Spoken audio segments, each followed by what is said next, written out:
Bonjour et bienvenue. Aujourd'hui, je vous propose de découvrir le premier logiciel de la suite iWorks, à savoir Pages. Pages est un logiciel de traitement de texte qui permet également de faire de la mise en page et je vous propose de découvrir sous sa nouvelle forme, à savoir la version 13. Vous pouvez néanmoins la récupérer sans grande difficulté puisqu'elle est toujours vendue sur le store. Elle n'est distribuée désormais que sur l'App Store. Et il ne faut pas se fier aux appréciations, car il y a eu beaucoup de modifications et Pages a dû, comme toute la suite iWorks, voir certaines de ses fonctions disparaître au profit de la restructuration de l'application afin de la faire fonctionner de façon identique entre iOS et Mac. Promis que grand nombre des manques seraient comblés d'ici à quelques mois. Donc on va déjà voir ce que ça donne aujourd'hui en sachant qu'on est à la version 5.1. Au démarrage, on a le panneau iCloud et sur mon Mac, donc si on souhaite ouvrir un document que l'on a stocké, il n'y a pas de problème, et si on est sur iCloud, on accède à tous les fichiers qui ont été stockés sur le cloud. Vous voyez qu'ici j'ai un certain nombre de documents, j'ai également des dossiers qui contiennent des documents. Donc nous, on va se pencher sur la création d'un document directement. Au démarrage, on nous propose des modèles, en sachant que désormais il n'y a plus de distinction entre la partie traitement de texte et la partie mise en page.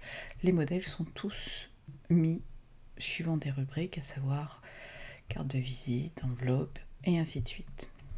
Vous pouvez bien sûr commencer par un document totalement vierge. De la même manière, les modèles précédemment créés, c'est-à-dire les modèles personnalisés, ne seront pas importés dans Pages 13.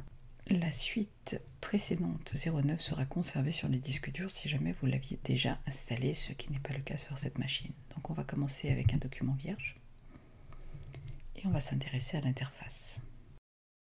Pour la customiser, on fait un clic droit et on personnalise la barre d'outils. Un menu présentation qui permet d'afficher les vignettes de page et certaines autres fonctionnalités. Donc ça, j'y reviendrai. On va justifier au fur et à mesure de la sélection en cours.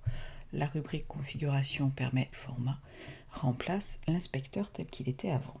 La zone centrale est bien sûr la zone de composition du document et on a ici un certain nombre d'outils par défaut.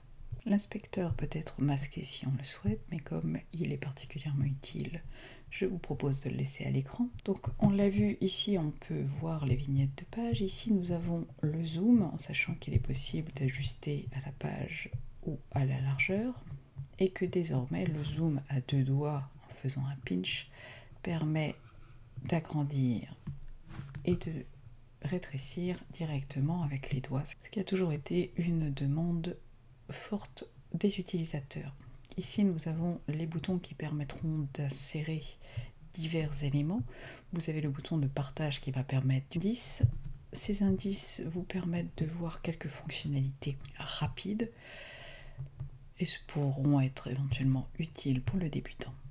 Et bien sûr, Pages supporte le plein écran. Pour enregistrer un nouveau document, on peut passer par le menu Fichier, Enregistrer, mais on peut également cliquer sur la barre de menu pour modifier. Et je peux choisir également la disposition, sachant que dans iCloud, j'ai différents dossiers que je vais pouvoir sélectionner et je peux choisir de l'enregistrer directement sur mon disque. Il suffit de cliquer ailleurs pour que l'enregistrement se fasse et tout est fini. Si je tape du texte, vous voyez apparaître ici modifier, le L'enregistrement se fera de façon transparente, régulière, vous permettront de revenir à différents états de votre document de façon facile. J'ai donc ajouté du texte généré de façon aléatoire. Donc ici, je vais faire un commande S pour enregistrement que je vais mettre en gras. Je refais un commande S et je supprime par exemple cette ligne. Et de nouveau, un enregistrement. Si je vais dans Fichier, revenir à et que je parcours toutes les versions, j'ai ici 4 versions différentes, donc celle qui est actuelle, la précédente avec la citation que j'avais ajoutée, et encore la précédente qui était bien sûr la page vierge. À tout moment, vous pouvez donc revenir à un état antérieur et demander à kilomètre, c'est-à-dire un document de traitement de texte pur et dur. Il est parfaitement possible de basculer dans le mode traitement de texte mise en page, et pour cela il faut aller dans le mode. En faisant ça, on va convertir le document, mais vous voyez que le texte va être supprimé puisqu'il est censé être dans une zone de texte lorsque l'on est en mode mise en page. Donc vous pouvez bien sûr revenir en arrière et dire commande Z pour faire réapparaître la totalité. Donc là, je vais sauvegarder mon document et on va commencer un autre document de mise en page. Ici, vous avez un modèle de mise en page. La différence est que vous avez avec un petit cycle ici qui veut dire que ce sont des exemples et que ces exemples doivent être remplacés par vos propres documents. Si je clique ici, il me suffit ensuite de taper du texte et j'ai donc remplacé la démo puisqu'il fait une vérification automatique de l'orthographe et de la grammaire. On va du coup se pencher sur le format présentation, donc on va pouvoir ici afficher les pages, circuler d'une page à l'autre. Vous voyez que les 3 pages ici sont entourées avec pages qui agissent et bougent ensemble. Si vous faites des sections différentes, ce seront des pages qui seront indépendantes et pourront avoir par exemple des caractéristiques d'en-tête et de pied de page différentes. Toujours dans la rubrique présentation, vous pouvez afficher, rechercher et remplacer. Donc là, vous pouvez par exemple chercher un terme particulier et vous voyez au fur et à mesure que vous avez ici une mise en surbrillance, vous allez pouvoir circuler entre les différents et vous allez pouvoir demander à remplacer par un autre terme. Par exemple, là, je vais remplacer spécifiquement ou je peux demander à tout remplacer. Donc ça, c'est la fonction recherche. Et remplace, vous avez ici une règle horizontale. Vous avez les commentaires que vous allez pouvoir masquer et afficher. On reviendra sur la fonction commentaire ensuite. Et vous avez un compteur de mots qu'il est possible de déplacer et mettre où l'on souhaite sur la zone centrale. Si on clique dessus, vous avez ici un comptage différent avec les caractères avec espace sans de pages parce qu'elles sont relativement limitées.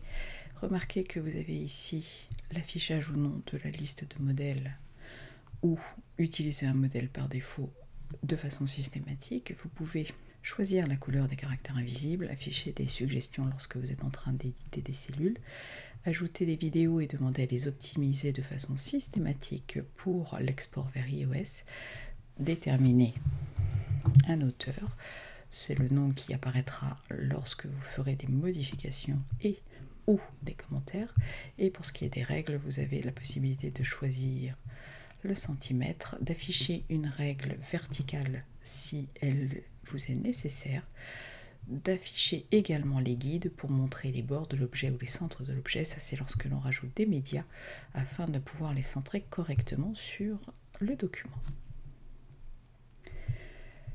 Je vous ai dit qu'il y avait une zone d'inspecteur et que désormais il n'y a plus de petits panneaux flottants, à une exception, celle de l'affichage des outils de display que l'on peut garder à l'écran si on le souhaite. Elle est en fait c'est un doublon parce que si je vais par exemple ici, j'ai aussi ma rubrique disposition. Donc c'est la même, mais ça permet probablement d'aller plus vite. Si on a une construction de documents un peu complexe, on va pouvoir se référer directement à la disposition sans être obligé de changer systématiquement d'onglet. Voilà, donc je redis, on va dans présentation, afficher les outils de disposition.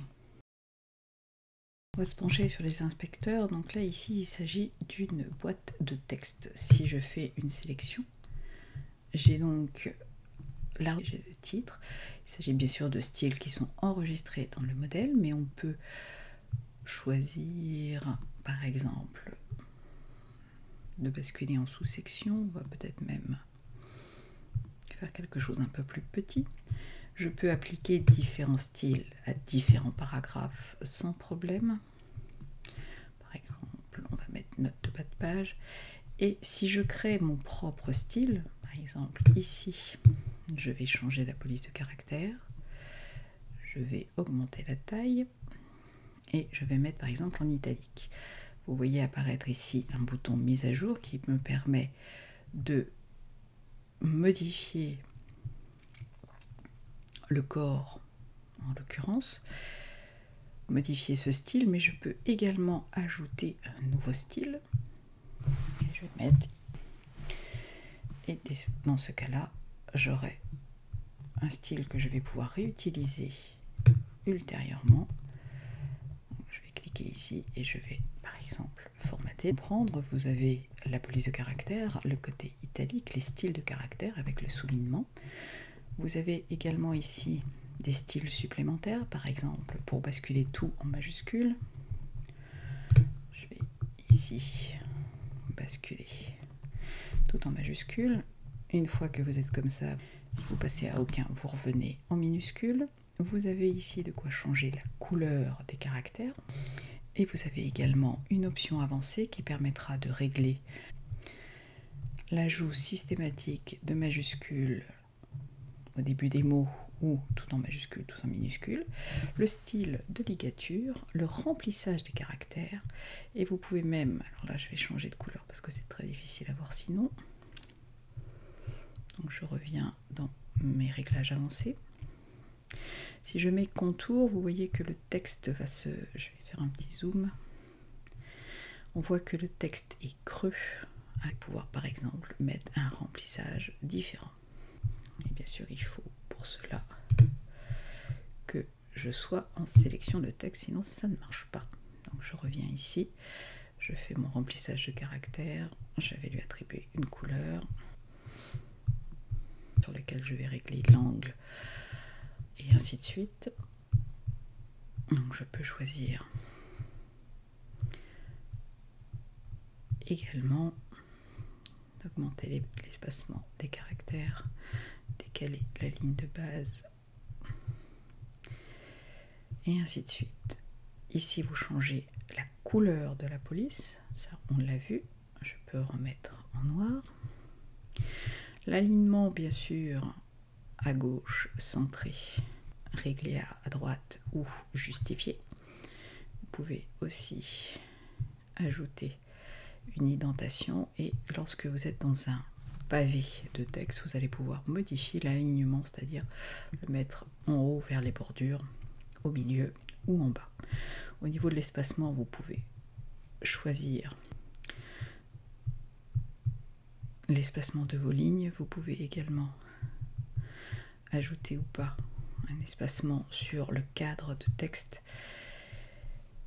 Et pour l'instant, nous avons fait à peu près le tour. Remarquez que mon style me propose, ma rubrique style montre un exemplaire du style actuel et me propose également de l'enregistrer.